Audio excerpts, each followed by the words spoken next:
So the first thing is this, what is a moth? So this there's a book in here too on, oh, I don't know why I didn't open that, but there's a book in here too on moths. So there's uh, moths, and this thing's a book.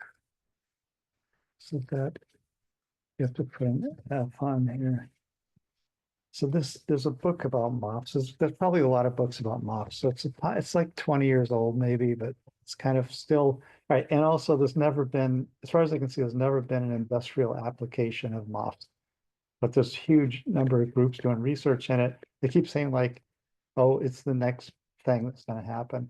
They never say like, so for instance, the paper on absorption of carbon dioxide from flue stacks, so to prevent global warming. I mean, if you have 1 mole of like magnesium per mole of carbon dioxide, it's like too expensive, right? Like you couldn't, that isn't worth it. Like you'd be better off just like it isn't really worth it. So basically these things are not going to be cheap to make. But that's a key element of all these kind of fancy, there's a whole slew of these metal organic, like the perovskites are another one, basically somehow you couple metals and organics and you make some interesting structures, or even just zeolites, synthetic zeolites, which would be like a surfactant and metals. The problem is all those things are too expensive to use. Like say this business of like surfactant templating, I think she shows in this, I think she shows the surfactant templating thing in here. Maybe not. Some of these papers show surfactant templating. It's like a review thing. These are all papers. So JACS is like a top journal. Or its citation index average is like 40. And then Nature.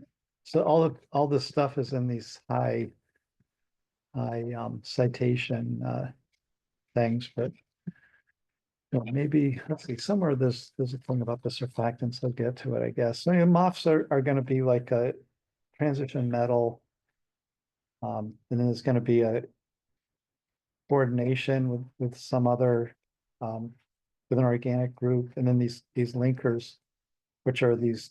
This is like a dicarboxylic acid aromatic. So this thing, the carboxylic acids can lose the hydrogen and bond with a metal, and then or metal oxide, and then basically that makes like an oxygen linkage to a metal.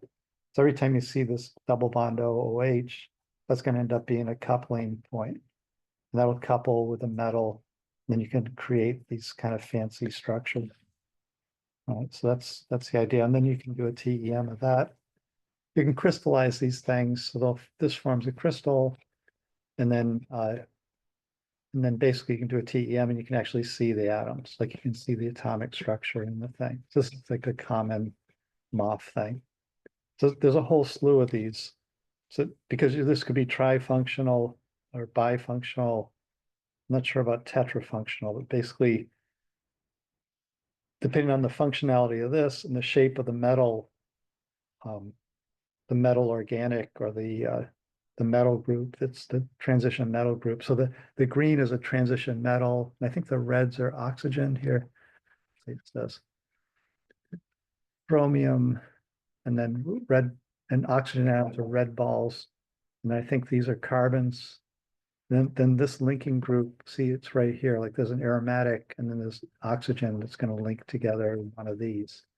There's like primary structure would be the transition metal, secondary would be like this thing. And when you hook that with the linkers, that makes a tertiary structure. And then the tertiary structures can go back and crystallize. Right. So it's got a hierarchical structure. Then that thing can crystallize into this. So it's got like 1, 2, 3. 3 makes that, and 4 would be like that thing, which would be a micron size. 10, these can be micron size crystals, like perfect crystals. Then after you do that, so these things have holes in them, right? It's not a solid object, it's got holes. So the pores are perfect pores, like absolutely perfect. Right. So if that happens to fit like methane Then you can use it for methane storage or hydrogen. It could be a hydrogen storage. And it depends on like so that these metal groups can be acidic or basic, and depending on what you want to store in there, you can change the acidity or basicity. So that starts to sound exactly like how catalysts work. Like they can have these sites that are acidic or basic to drive different reactions. So it can be used as a catalyst. I mean, anyway, it isn't used for anything. There is no use as far as I can see, no industrial use at all. But there's probably, I mean, if you pick up an issue in Nature, there's going to be 2 or 3 articles on this kind of thing, right? So it's like everyone's doing it because it looks cool, kind of, and also you can make an argument that they can run reactions in it too. And I'll show you results. Like gas absorption is the obvious thing. If you have a perfect size, then it can perfectly fit CO2. Then all of a sudden, like you have a way to pull CO2 even in dilute concentrations out, and then potentially it could be stored somehow, right? So you could sequester it. The problem is like this thing isn't going to be cheap. And in the process of making these is a slow process. It's a solution-based process usually. It involves several steps of cooking, and then you have to kind of hope that it'll crystallize into the right thing. So getting it to form isn't going to be easy. Like the book is mostly about methods to get these things to form. Once you make it, then that's good. You write your PhD and that's it. Like you made that pretty crystal thing. And then you kind of say it could be used for blah, blah, blah, blah, blah. Storage. Well, you could use it as a molecular filter, catalysts or catalyst support. Anyway, there's a whole slew of potential applications. So a lot of these fields, like you're going to see that, and you have to be really careful to say real application or potential application, and potential means that they haven't done an economic analysis on it. They haven't said like, is this going to be worth it to use this thing like that? So anyway, so that's what the MOFs are. So you look at this and then all of a sudden it starts to look like Lego bricks because you're taking these pieces, right? And that's what this large scale, this is a Nature paper. It's just kind of like, so saying like, okay, they are Lego bricks. Well, they aren't, they aren't Lego bricks. They're like molecules that have enthalpies of formation, et cetera, right? This paper is just saying they are Lego bricks. And we know basically all the linkers that you could have and all the metal organic groups that you could have possibly exist. They have 137 of them. And if you mix those together and just do a dicing number, 137 squared, you end up with 200,000 possible results from the known precursors and linkers. You can see they're all like difunctional or trifunctional linker groups. And then you could just make all of them, right? And then you could minimize the energy of them and then see which ones fit. In this case, I'm looking for methane storage. So when have, because methane, you would have to pressurize it. I think it's like 20, like 200 atmosphere or something to make a liquid methane, to make it as useful as a fuel. So basically if you can put it into these mop holes or pores, then it's a liquid at atmospheric pressure. You don't have to have a steel, or you'd have to have a steel tank on your car that you drive around with. It would weigh more than a battery for an electric car, right? And then you also have the problem, the burning methane is probably coming from fossil fuel. So basically having something that can store the gas at atmospheric pressure is a big advantage. And that can release it, like not just store it, right? Also, methane's as a greenhouse gas. So if you could just trap it in this, that would be good too. Like when they have an oil well, the methane's like leaking out. And that's a huge part of greenhouse gas emissions, right? Oil well leakage. Right. So if you could coat the oil wells with these MOFs, then maybe you could trap all the methane, you wouldn't have this problem. And they can see from satellite when they go over like West Texas where all the oil fields are, and you can see like plumes of methane. Yet EPA says there's no methane leaking, but you can see it in the satellite image, right? And it just goes up, and it's a much stronger greenhouse gas than CO2, right? So the methane is a big problem. Anyway, but storage for fuel is another thing, or if you can separate like methane from ethane and ethylene or whatever. Like if the pore is only large enough for methane, you could use it to filter. like molecular sieve kind of thing. Anyway, so all right, so what they do in a simulation, so they make these on a computer by randomly mixing and matching. Then they do an energy minimization. They let it kind of relax after they make it. And then they do inside the simulation, they can do a gas absorption measurement. So this is a methane absorption versus pressure. This would be a classic Langmuir curve. Right. So we had, see, oh, let me get that. Let's see. Here. Surfaces.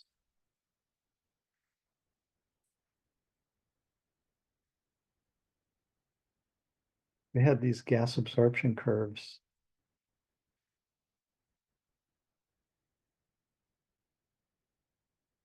Um, 55. So Langmuir was that one. That's where you have a monolayer, it fills up the surface. So as you increase the pressure, the surface completely fills and you peg it out. Right. And then if you have BET, you have the first layer forms and then it kind of gradually forms the other layers. So you have kind of a slope here. So this is monolayer, that's multi-layer. So you expect of these perfect pores, or you just have one gas atom sticks in and that's it, game over. There isn't like another layer on top of it, you know. So you'd expect to see Langmuir from these things, and that's kind of what they got, I guess. This is Langmuir. This one looks more like BET, like multi-layer. But most of them are these Langmuir, just goes up, plateaus out, that's it. Then you can fit that with a Langmuir model if you want. Anyway, the one is experimental. So one is experimental, which I guess is the top thing, the dark curve, and then his simulations of these things are the other two. So he gets, I mean, this is an actual test for if the material. So this is a little misleading. Like you say, you could get a perfect match, but that doesn't mean that you actually produce the structure. It just means that you get a perfect match in this one particular plane, you know. So it means that the pore size is the same, which they put that into the simulation at the beginning. And then they got the answer back that, yeah, that's true.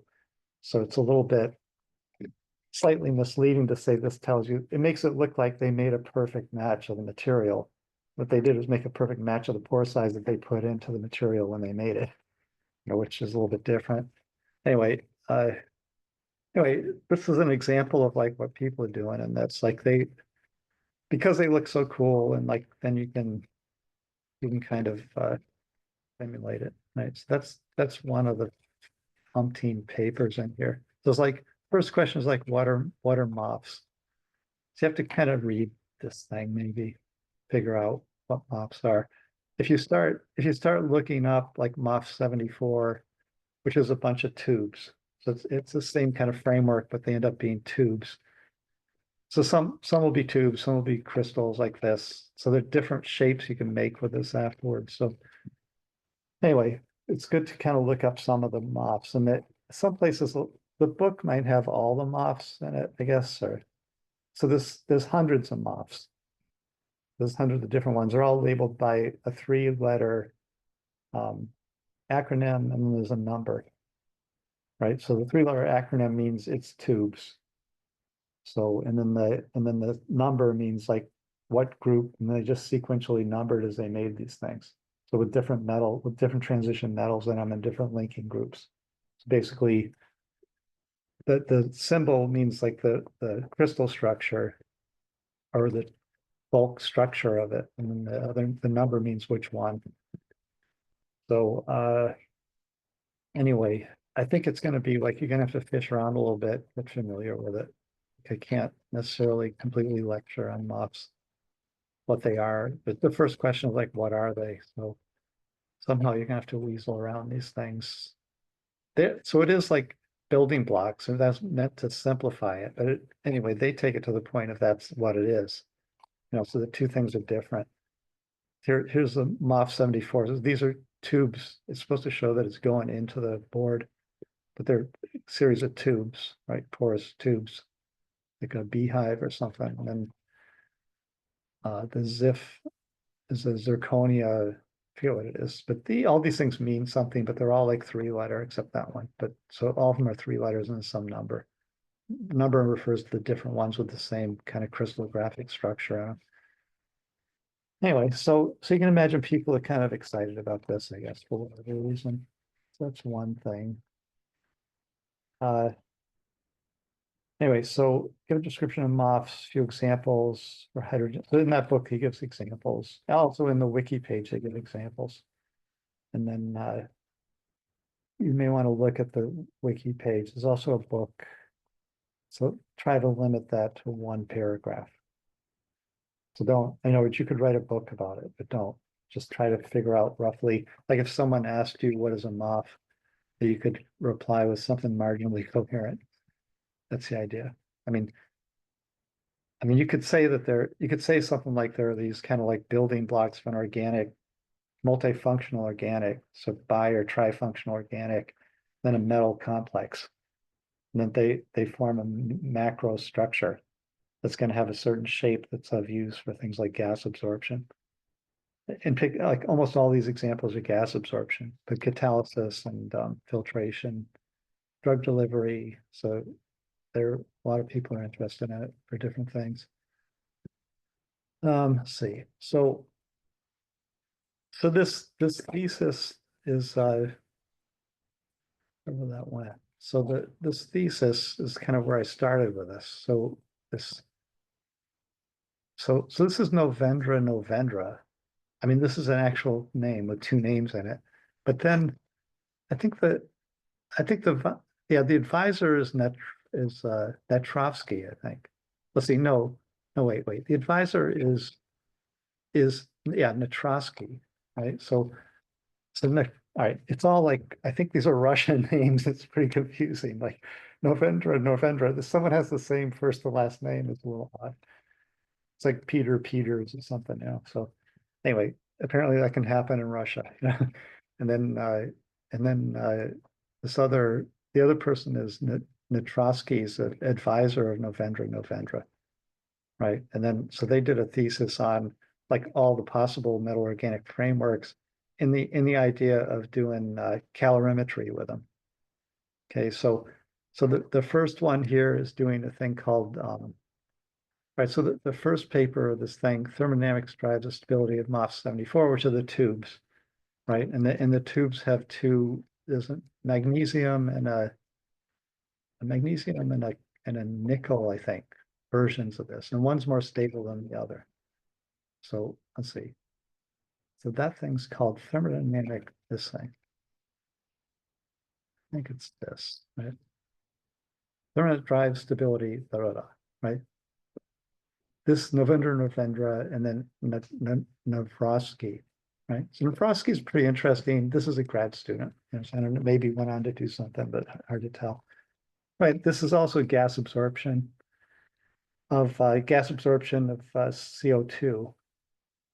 Or let's see, this is nitrogen absorption. So the material is being used for CO2, but they're doing a nitrogen. So this is just a standard gas absorption experiment that you would do that I showed you in class, right? Then yeah, it looks like kind of Langmuir, kind of BET. I mean, Langmuir, this would go flat. BET, it goes up. So it's kind of a BET multi-layer absorption, but it's so clean, like it's a really clean curve. These can have other divots in them and things. So it would characterize like closed pores and things. So I mean, bottleneck pores where things get stuck in it, Also, they should probably show absorption, desorption curves. You can see the hysteresis in it, and that tells you about more information about what the structure of the pores are. And so one is nickel and one's magnesium, right? And I think the magnesium one is a better absorber of CO2 than the nickel one. That's how it works. But anyway, so what she wants to do is figure out like, all right, so there's an issue that so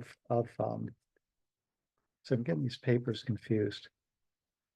She wants to find out, like, she wants to get this last equation, which is like, what's the thermodynamic stability, or what's the energy of formation? So the heat of formation, if I take a metal oxide and I take this linker group, and then I add those together at room temperature, and then I make my MOF plus water. So water is released. So she wants to do this because she wants to know how much energy.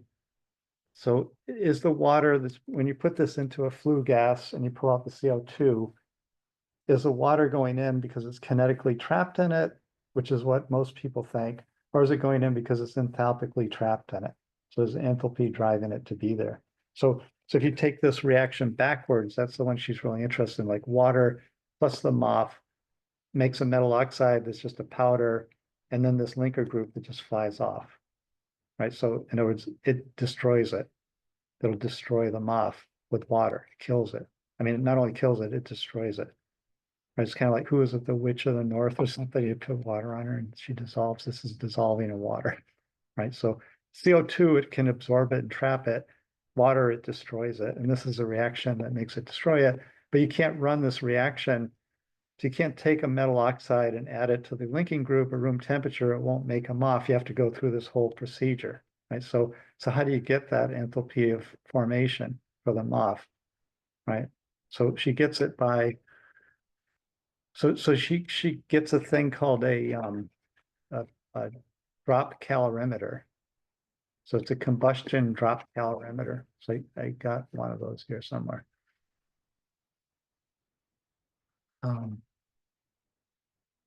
So there's a lot of different kinds of calorimeters. I mean, the standard one I showed you before was differential calorimeter, where you have the bottom of this, they show a picture of the machine. So you have two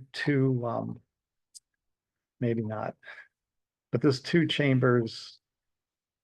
And one is to put your standard in, which is just an empty pan, and the other one is going to be, and these are the pans. So you have an empty one and one with your stuff in it. Then you heat them up and you measure the heat. So the one with your stuff in is going to take more heat because it takes heat to heat it up because it's got a heat capacity, right? The energy to extra energy is going to be the integral of the heat capacity dt, right? So, and then when it goes through transition, if it melts, it's going to have to suck energy in. So that's the heat of melting, heat of fusion, right? So this is like the standard. So there's always like two little pans and you run it through that. There's a bunch of these around the department. There's one in the characterization center. There's one in the chemistry characterization center. Naval Kamadi or something is the guy that runs it down there, a Turkish guy. And then there's one in the materials lab too. So there's like three of them that are public access, and there's a bunch that are like privately owned DSCs. So this is like standard. So this is like inside one of the two pans. So you put the pan in there. So it's standard kind of calorimeter for materials. These others are for more like, so a solution calorimeter. So they're all called calorimeter, but they look different. They all involve adding heat, figuring out how much extra heat it takes to do some transition. Maybe that one doesn't work. Let's see.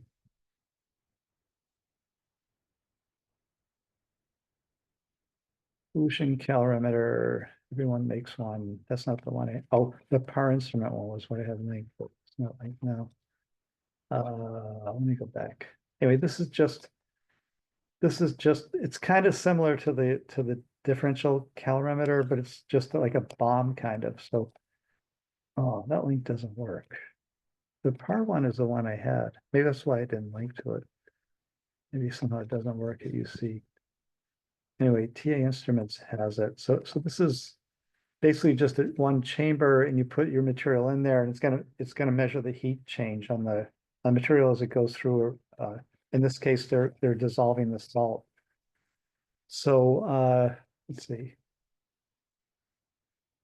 So that's a solution calorimeter, and the third one. Let's see. Yeah, it did have a link, but it didn't work. I don't know why it works where I was before, but it didn't work here. Anyway, the other one that she talks about, so that the literature numbers she gets are from solution calorimetry. It was just a chamber, and you do the desolation. So you take your salt, and then you have the solution, and you see how much it takes to dissolve the salt in the solvent, like water, basically. Right? That's solution calorimetry. She doesn't do those measurements. Oh, she does those measurements in that paper. But the thing that's weird is she does this drop combustion calorimeter, which is a little bit odd. So solution calorimeter used mostly in chemistry. But this calorimeter is kind of like a bomb. So a bomb is like where you just put your stuff in and blow it up, and then you measure the heat that comes off in the explosion. So she's going to fill this chamber with oxygen, and she's going to drop her MOF into it and just torch it, and then make just the products of oxidation. And inside this, it's got all kinds of thermocouples all the way up and down. And there's a mechanism to keep your material exactly in the middle of that tube. So it's kind of quite a bit different to look at than the DSC. So DSC is normal. This is pretty odd, and the solution would be normal in a chemistry department, right? So she's using these three kinds of calorimeters. Anyway, so it's worth looking at those. And then she's getting so if you go like let's see, some here it notes that it comes from which kind of calorimeter, I think. It might be the other paper. It's actually kind of confusing. So she wants this. So take your MOF M2 with the linking group. So this is a transition metal, and the linking group that makes this tube structure, the MOF 74. And then it's at room temperature, and then you drop it into that thing full of oxygen at 800 C. It just burns, right? And then you can get the heat of that from this combustion calorimeter from MOF 74, right? That's H1. And then she gets the same thing. She puts just the linker, so just the linking group, and drops it into the bomb calorimeter, burns it, and gets heat of combustion for that. And then she does a let's see, this is just the heat capacity. So this is just a calculation. So you know the heat capacity of the metal oxide, you know the heat capacity of water, which is going to be, it's going to be like, so these heat capacities aren't, they're not single values, like they're temperature dependent. So if you look it up in the NIST web book for water and for whatever metal oxide, it'll give you like A, B, C, D, E numbers. And then it's going to be like CP, it's going to be A plus B times T plus C times T squared plus whatever. Then you're going to do integral CP dt to get the delta H. And that's going to be, that'll give you that the A drops out, or you get AT dt squared by 2. Right, so you get that series to give you what this delta H is. And you sum those together, you get the delta H. So that's what they're doing. They're getting they're just looking at the numbers for the metal oxide from 25 to 800. Oh, then this is integral between T2, T1. So this is like this number. It's going to be T minus T2 minus T1, T squared minus T2 squared, that kind of thing. So you get, anyway, you can do that in a program if you want, but so they get that from that kind of calculation, and they can get the raising the water to 800 from that calculation. Then they want this reaction where we have the MOF at 25 and the water at 25. You want to run it backwards and make the linker on the metal oxide at 25 degrees C, because that's the reaction that happens in the flue gas.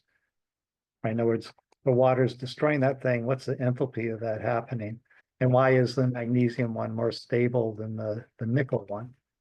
Right, so you figure out how to add those together to get that reaction. So you take the sub-reactions that you can get numbers for, and you get this reaction. You can't possibly get that because it doesn't happen spontaneously, right? And then she shows that like the magnesium oxide is thermodynamically stable, more stable than the nickel one, and that's why they work better.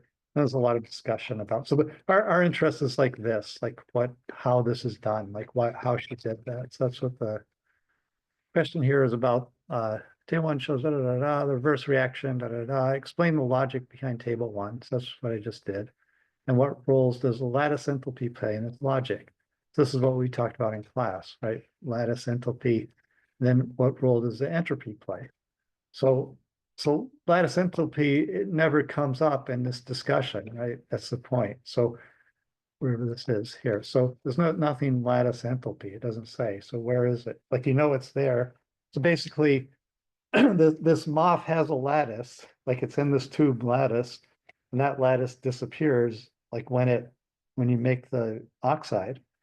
The oxide has a lattice too. CO2 and water don't, they're gases, right? So there's a lattice enthalpy here and there's a lattice enthalpy there in the oxide. So here you subtract the lattice enthalpy and here you add a lattice enthalpy, right? So lattice enthalpy is this number contains lattice enthalpy. You just don't measure it independently, right? These things, this isn't a crystal, so it doesn't have lattice enthalpy. And then in the final thing, you have lattice enthalpy to lattice enthalpy, the same one as here. And that it's included in the calculation. And the same with the entropy. Like, so you have 6.5 moles of gas going to 9 moles of gas, right? So there's an entropy is increasing in this process, lowering the free energy. So it's a combustion process. So it kind of makes sense that you would increase the entropy, right? And then here, 6.5 moles of oxygen, and then it's going to 11 moles of gas. 6.5 goes to 11, you're increasing the entropy in that process. These are solid to solid.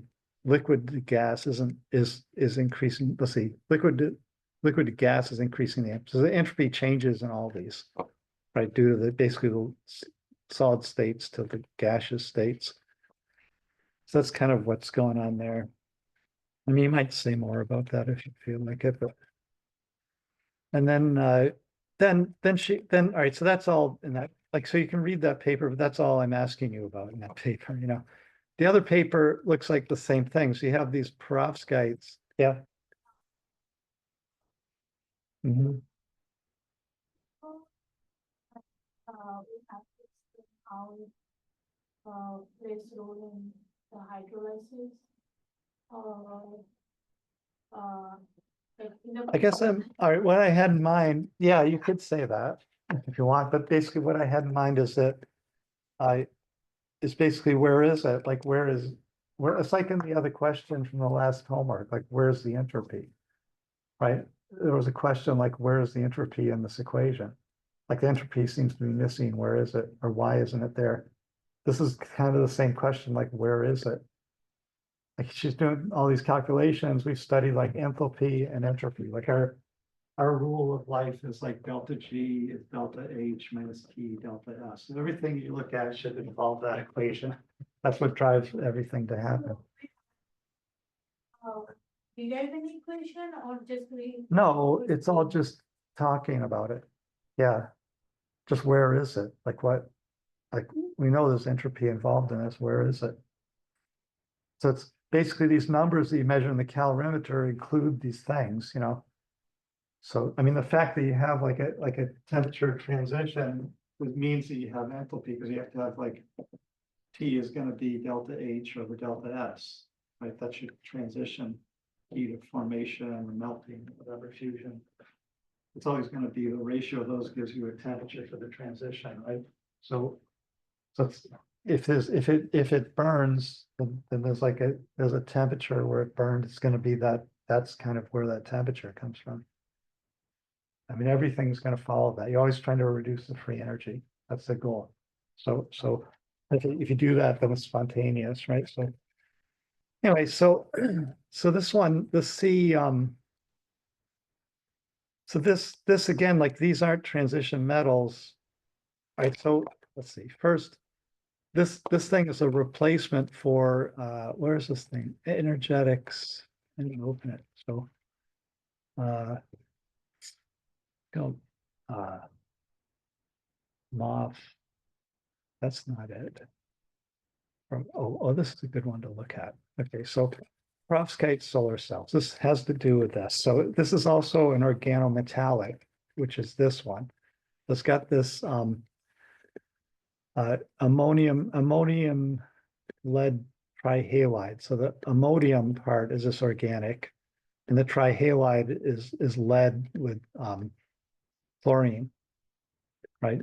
So lead is the green thing, and in the middle of it is a lead atom. And that's so it's a salt. That's a salt, and there's an organic in the middle. And the organic guides this thing to form this perovskite structure.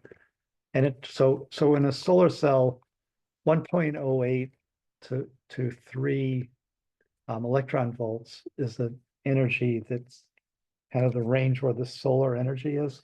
So generally, like silicon the band gap, which we talked about before for silicon, is 1.4. So it's like right in the middle of that. So silicon, which is the second, I mean, it's the most common mineral on Earth, silica, SiO2. So silicon happens to have a perfect, so if you can reduce it, it's got the perfect number to get solar energy, which is kind of useful. The problem is to take sand and turn it into silicon metal is a really dirty process. You have to make silicon tetrachloride. So you go through this whole process. It's really energy intensive. Then you have to crystallize perfect crystals of silicon at like 1500 C. So it's high energy input to melt it and crystallize it. Just a process to get in these electronic components, they have to be like ultra pure, like parts per million impurities in silicon. So to get it so pure, you have to go through a chemical route involving silicon tetrachloride. So dissolve the sand and some kind of nasty stuff and finally get silicon tetrachloride, then somehow remove the chlorine, end up with silicon metal, ground state metal that's absolutely pure. Then put it in through this 1500-degree melting process and a slow crystallization process. Then once you have that pool, which is like a cylinder of that, 10 centimeters, maybe more, then you're gonna have to slice it perfectly along the crystallographic planes to make the wafers, right? And when you're making a wafer for a solar panel, it's like thinner than aluminum foil. Like it's so thin that if you pick it up, it shatters.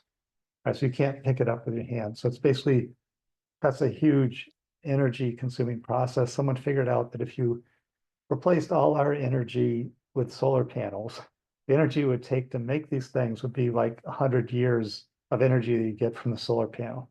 So it's kind of like, even though economically it's working now, like long term, it's not going to work. So you need another alternative way to get solar energy. The energy's there, you have to harvest it, right? So one way is this, what's called a perovskite, what's called a, what's it called?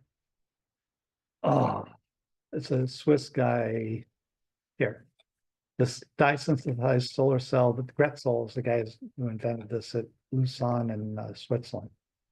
Switzerland has two big schools, Zurich and Lausanne. Lausanne's a French one, Zurich's a German one. But anyway, so you take titania, which is white paint. Then what Gretzel did originally is he put berry juice on it. Berry juice can absorb the solar radiation. It's got in other words, it's within that 1.1 to 3 electron volt band gap, so it can suck in the electrons. And then it can transfer those electrons to the titania, which is a semiconductor. And then you have a separation of charge, and one can be drawn to the P and the N junctions. You make energy from it. So basically, you need an absorber that can transfer to the semiconductor, and then you can make solar energy from that. Because some of the electrons go to the top, and basically that ends up being that you get a charge differential from that. And a silicon cell works the same way. You know, it's absorbing electrons and transferring. Just the silicon itself is a semiconductor, and it's also happens to have a band gap that lets it absorb. This is just separating those two processes into the two materials. Problem is, like, berry juice doesn't last long, and that it was, although there were commercial products made that way, it never really took off, right?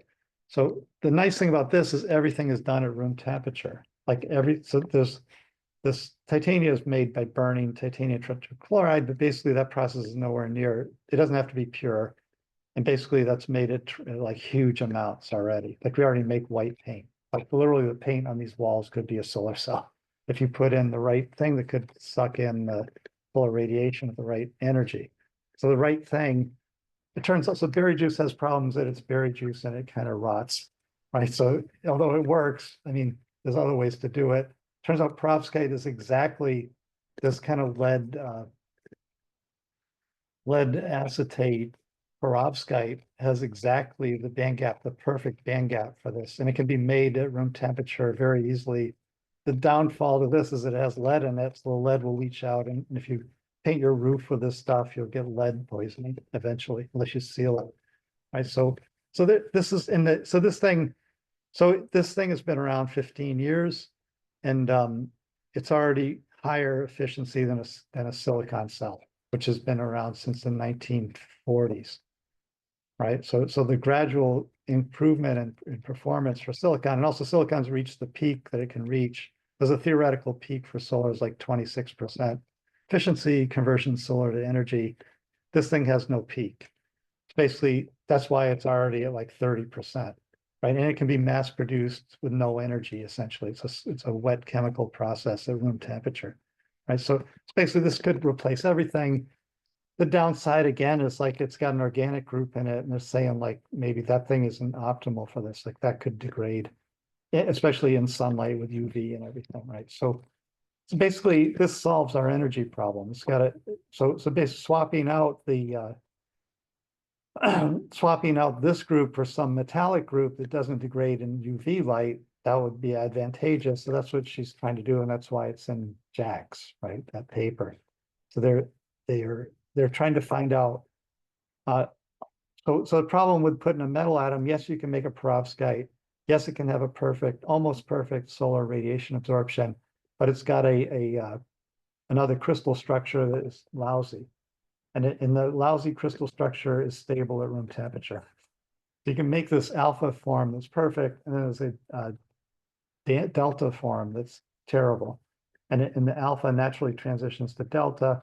She wants to know, is that due to energy of transition, or is that due to something else, right? So that's what this thing is about. So it's involved, but basically all those topics are of some use. Let's see, so that paper is like kind of here somewhere. Not that, this. So it's a Journal of American Chemical Society. This is, I think it's like a 40. So Nature is like 50 citation index, and this thing's like 30 or 40. So it's like definitely in the same ballpark as kind of Nature. So all these things are like the topics that people are like pretty hot on, you know. So she was at Davis and went to Arizona. So this is done at Davis. And it's looking at this cesium. So it's lead iodide like the other one with organic, but this is replacing the organic with cesium. And again, these are not transition metals. This is not a MOF. If they were transition metals that had valence bonding, so they had like the lead had valence bonds to the organic, it would be a MOF. But it's kind of in the same club because the same person is doing it. So it's kind of like the same stuff. It's just called something different because the bond's different. So anyway, she does the same game. Like here's the reactions. Here she's using a solution calorimetry, and then she uses a DSC. This is a DSC run. So this is typically what you get from that DSC. It has two. One's an empty pan. One's your stuff. Heat it up to get the difference in heat you have to put in to keep the same temperature. When you get to the melting point, it takes some heat, so you get this. So exo giving off heat is up. So you always look for this. Exo is up, endo's down. So giving heat in, that means you're melting, right? And the heating, if they cooled it, it would crystallize there. It would give off heat. It would have a peak. So heating and cooling have opposite directions in this. The area under this is the heat of fusion, and so so it's got a really sharp heat of fusion. This is a cesium. And this isn't melting. This is a transition from delta to alpha. So at room temperature delta, the bad stuff is stable. And the heat above 330 and the alpha is stable. So or 320. So the transition, this isn't a melting, this is a crystal transition for polymorphs. It's got two polymorphs. Right. So anyway, it's kind of interesting. So that's one of her things is going to be like melting of delta to alpha. That's done with her DSC. And these other solution ones, so she wants this reaction, take the salts and then make the alpha form at room temperature, which you can't get because the alpha form doesn't exist at room temperature. She wants to know what's the heat of formation for that.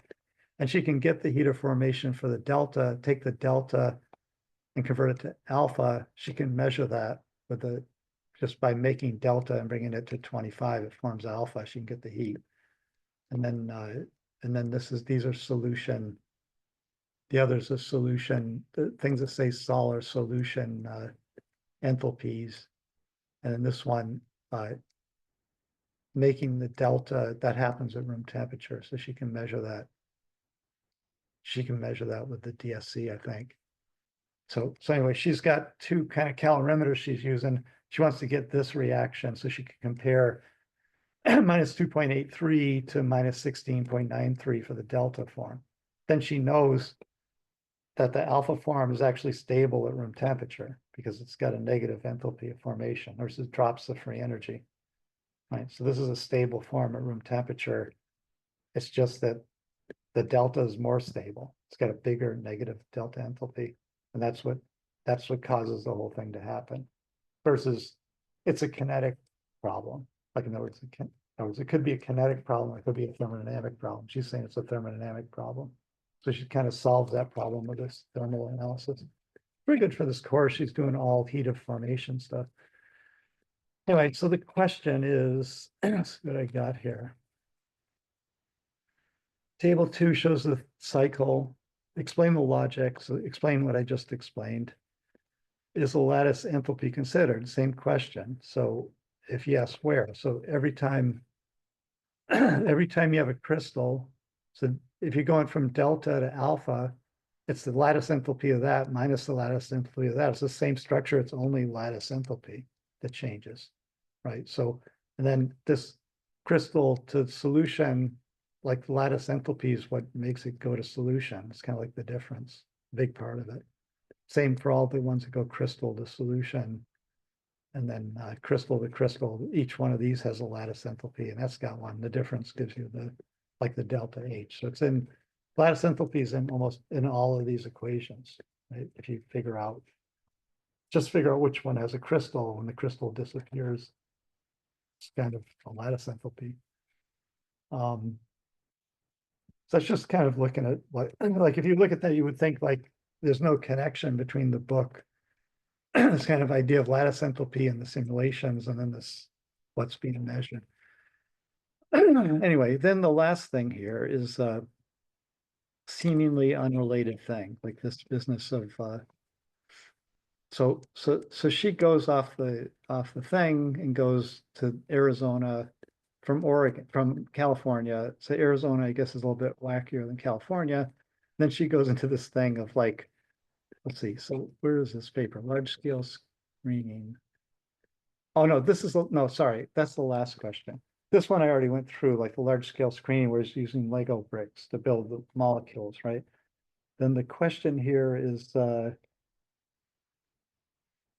it's an ad hoc approach. He's just kind of not paying attention to anything like enthalpy of formation or anything else. It's just Lego bricks. He puts the Lego bricks, he has like, they have certain disks, just puts them together as bricks, and then he gets a molecule. He kind of lets them shake and bake a little bit to equalize, and then he does his gas absorption measurement on it. Right, so it's just a ad hoc, meaning like he's just making it up. Like these, for instance, he's not looking at competing crystal forms like alpha and delta. If it could transition to another crystal form at room temperature, the thing he's talking about couldn't exist if there's a competing polymorph for it. So those things are just completely ignored here. So that was the same, like from the Novandra thing, and then what are the pitfalls? Like one of the pitfalls is that he has no consideration of anything if it's real or not. Like he could make the alpha form of the perovskite. He could let it shake and bake, it would equilibrate because it's got a negative enthalpy of formation, but it doesn't mean that that thing can exist because it's a polymorph. It's almost the same thing that it would transition to immediately, right? So so he's not really looking at reality here. Like if you started from molecular dynamics simulation and made it, it would never form the thing. It couldn't be possibly formed because there's a lower energy value in the spectrum. So even though he equilibrates to get it to some form, it's not that meaningful, right? So some things that couldn't be made except in a Lego brick world. There's probably other pitfalls to it if you want to think about it, but that's the one I can come up with immediately. But then the last thing is this this thing about original life. So that thing's called cooperative formation. I didn't open that, right? So there's a lot here, and I added more on, so it's kind of like can keep going, I think. So it's like this thing, off, screen and off. There's another paper, tries all salts for explosives. And then, but that's not part of the thing.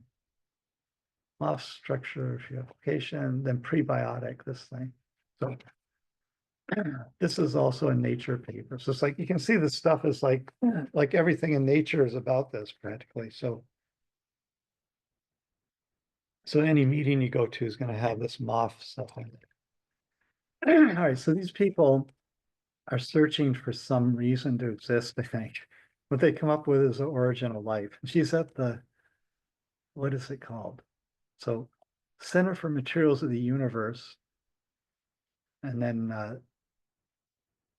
let's see, there's some other weird thing here. School of Earth and Space Exploration. So these are kind of unique departments. Yeah. I mean, I'm not sure what you do with a, maybe you could work for NASA, I guess, but, and then Center for Materials of the Universe, though, finding a job, with a degree in materials for the universe is kind of a funny place to be sitting, but I guess you could get a job in Arizona, but anyway. And this is supposed to be like a right-wing state, right? Like they're borderline, one of the purple states, whatever they call it, for the election. So it makes you wonder how they can survive with the center of the universe thing going. I mean, it apparently there's two groups of people in the state, one group's paying for this and the other one's doing something else, border things. Anyway, so so the idea, so she's got this game going that all right, there's also a group of people doing bio inspired silica and biosilica, which are these little shells. What do they call them? Anyway, silica can be formed by life into these really fancy shapes that are used for like in SEM. If you take an SEM class, they'll show you those things. Right, so this biosilica is a big deal. Like how silica it's a field. I'm not sure it's a big deal. It's a field. The idea is that it's all done at room temperature in kind of really mild conditions like the ocean, and that could be put into an industrial application where it would be like no energy consumed and no one's getting sick from the silica tetrachloride that's poisoning everyone, right? So anyway, if you could make all the silica things that you want, which would be basically colloidal silica, fumed silica, precipitated silica, and silica gels, it's like the stuff in to drying agents and silica's in food. I mean, basically it's in a food additive. It's in toothpaste. It's in like everything. It sometimes it's just a filler in tires, like it can be used as a reinforcing filler in tires. So basically it's used all over. There's a lot of silica that's used. So there's industrial interest in silica. And almost all of it's made by some kind of high energy process or some kind of chemical toxic process, right? So basically, if you can do it biologically, it would be an improvement. At least there's an argument to be made, it would be an improvement. So she's saying, yeah, and in some cases, these things are, let's see, this paper, I think, yeah, all right, no, that's not it. This is it. So surfactants are gonna have like a polar group on the end, which would be a sulfate, and then a hydrophobic group, which would be a alkane chain. Right, so like a wax. It's got wax with a polar group on the end. So it'd be a 12 carbon wax. That's typical wax, right? So that's SDS or sodium dodecyl sulfate or lauryl sulfate, right? So that thing, so if you dilute enough, they float around in water like little worms or something. And then if it gets more concentrated, reach a critical micelle concentration, they group up like this. So in the middle is oleophilic and the outside is hydrophilic, right? So they naturally just form these.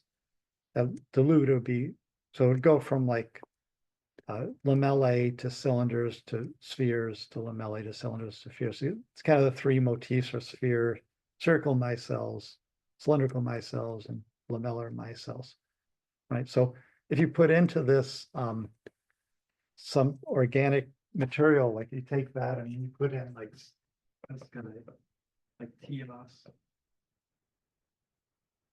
which would be like ethyl groups, and oxygen here.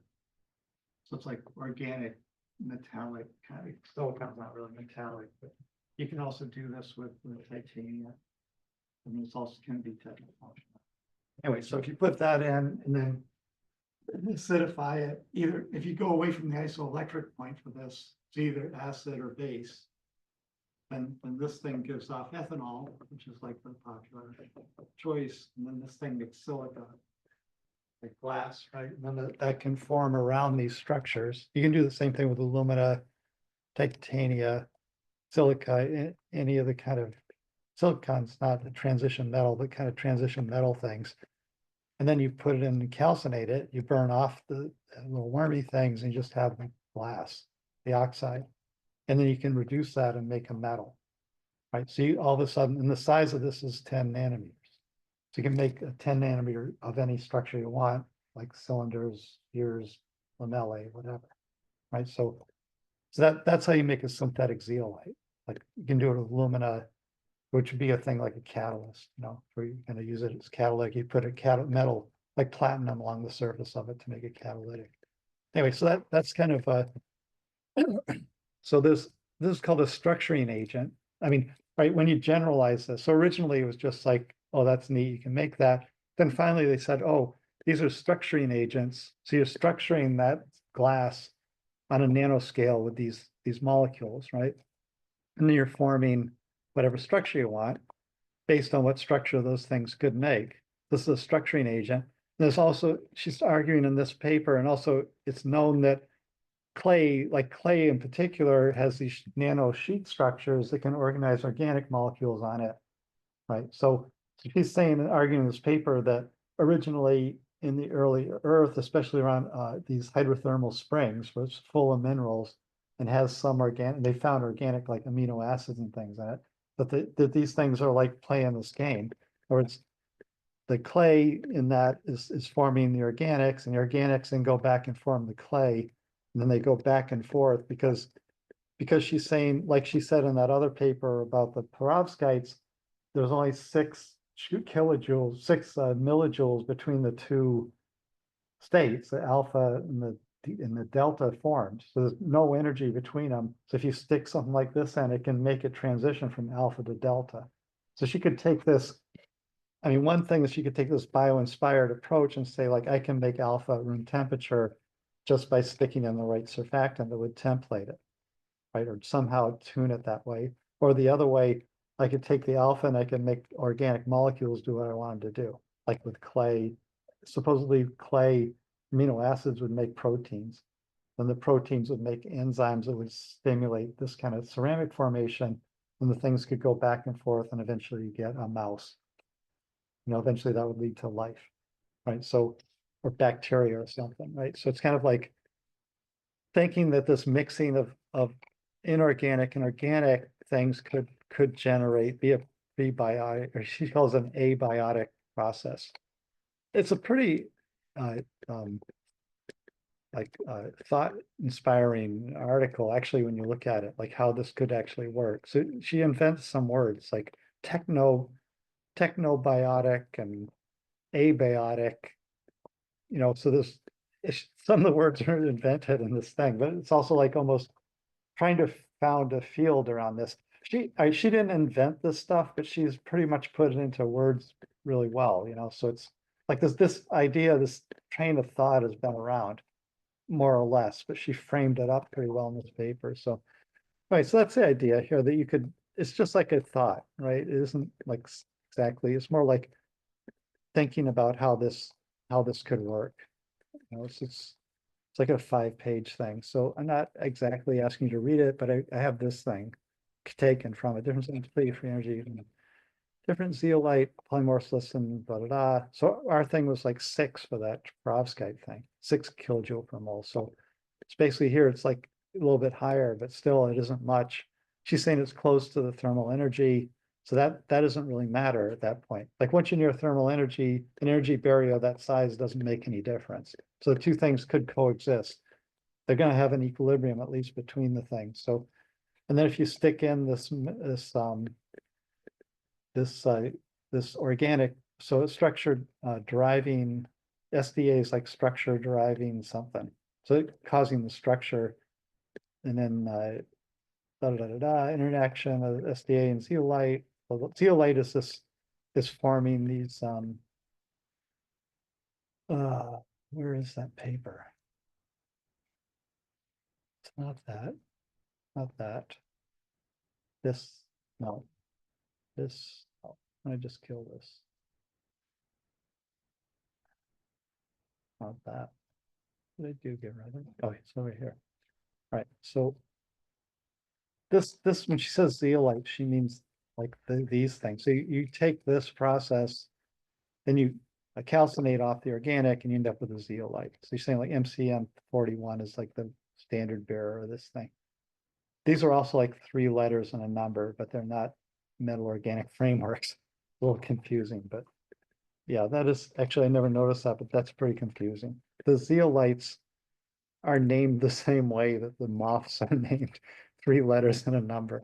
But they aren't, and they look like they're the same thing, but they aren't, right? So anyway, so MCM41 is a catalyst material that was supposedly going to save the world. But again, it never had industrial application at all.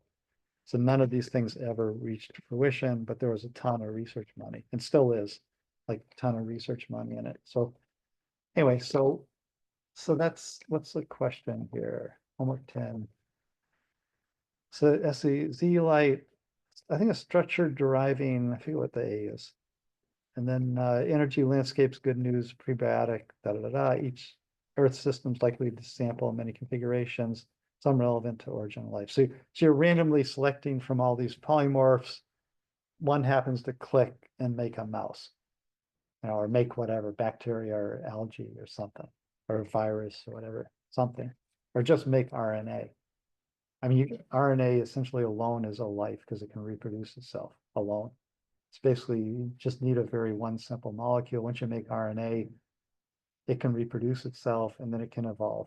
Like it can evolve through pressures on it. So basically, it doesn't take much actually to start the fire. Calhoun, on Clifton at Calhoun. Let's don't go to Calhoun. So comment on how this might impact your assessment of Wilmar. So Wilmar is the paper where he's randomly creating life or whatever. He's just randomly sticking together Lego bricks. And then she's saying, no, it's not. So there's some kind of comparison between the two you can make. What factors beyond enthalpy of formation are important in the formation of nanostructure materials? So basically there's guidance going on that forms these things. So there's an enthalpy. So the problem with this is it's a lot more complicated than what he's saying. And one of the complications is this SDA, structure deriving, whatever. Oh, I gotta figure out what that SDA is. SDA, everything's SDA. Here, structure directing agents. All right, that's what this. So anyway, so C doesn't include SDAs. That's one of the critiques of it. Also, he doesn't include this enthalpy argument. And then, so this just saying, basically it's just saying, take a look at that paper. I think it's kind of interesting. I think you might get something out of it. You might end up solving the origin of life. If you read it, So just by fiddling around with the same stuff. Anyway, that's about it, I think, for this. Any questions or anything on that? It's a lot. Like there's a ton in this. I didn't realize how much, but it's like I said, like I started with this and then that led to that and then that led to that. And then basically once you figure out like who is this Novendra person, then you realize that she's doing the stuff that's kind of interesting. Then, well, you got to put that in too. So basically it's like piling on top. So I apologize. It's like, there's a lot of papers here, but actually every bit of this though is relevant right now. Like people are doing, there's like whole big groups doing work, many big groups doing work in all these things, And it does have to do with the enthalpy of formation stuff. So, all right, why don't we quit there? That's probably good enough. All right.